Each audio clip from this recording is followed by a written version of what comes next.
That morning cup of Joe may do more than just wake you up. Some new research shows it could have an impact on the development of prostate cancer. Dr. Scott Ackerman from the Ackerman Cancer Center here back on the morning show. So we're specifically talking about Italian coffee like cappuccino. What's in Italian coffee? I don't know what's in Italian coffee. It could be the way it's made. The point is this study came from Italy.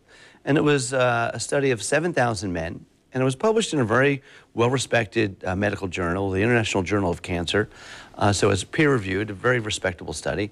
And because Italians drink a lot of coffee, the researchers, the Italian researchers, thought it would be a good population to study and to see a correlation between the amount of consumption of Italian-style coffee and if there's a relationship between that and the incidence of prostate cancer. So how does that translate to those of us in the U.S.? Because the coffee culture in Italy is different than the coffee culture here. Right. Coffee in Italy, they drink a lot of coffee. In fact, the average Italian drinks over 600 cups of coffee a year.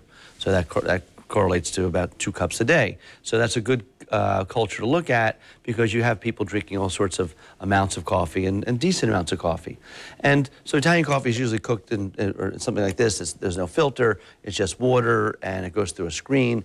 And so it's thought that maybe with the Italian coffee, there may be more things in it that are anti-cancer chemicals in the Italian coffee.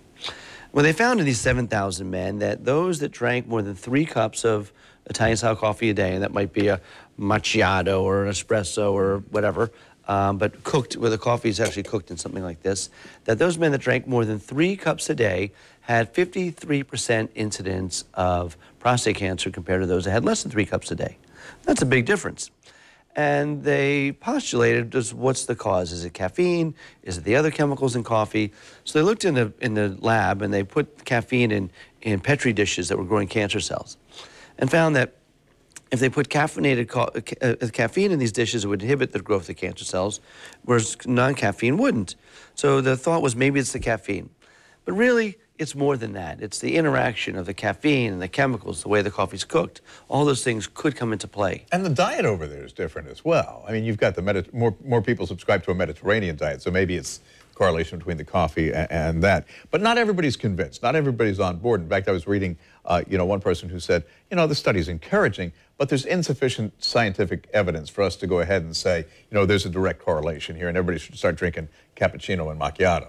Right, absolutely. And there's been some contradictory studies in the past that have shown adverse effects of coffee. Not necessarily on prostate cancer and prostate health, but if someone has hypertension or heart disease, too much coffee could cause problems.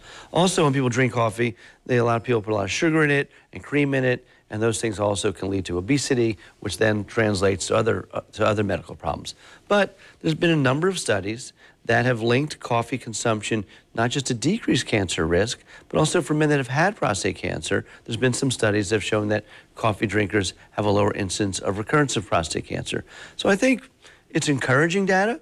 It's not absolute data, but it's encouraging data to feel comfortable about drinking coffee if you haven't had prostate cancer or if you have had a diagnosis of prostate cancer. So I think my grandmother's take on this would be, it couldn't hurt, exactly. But we don't know whether or not it helps. Yes, absolutely. Dr. Ackerman, thank you. If you know somebody who may find this interview kind of interesting and, want to learn more about the correlation between Italian coffee and prostate cancer, it'll be on newsforjax.com. Go to the morning show page, down to the video section by about 10:30, 11 this morning.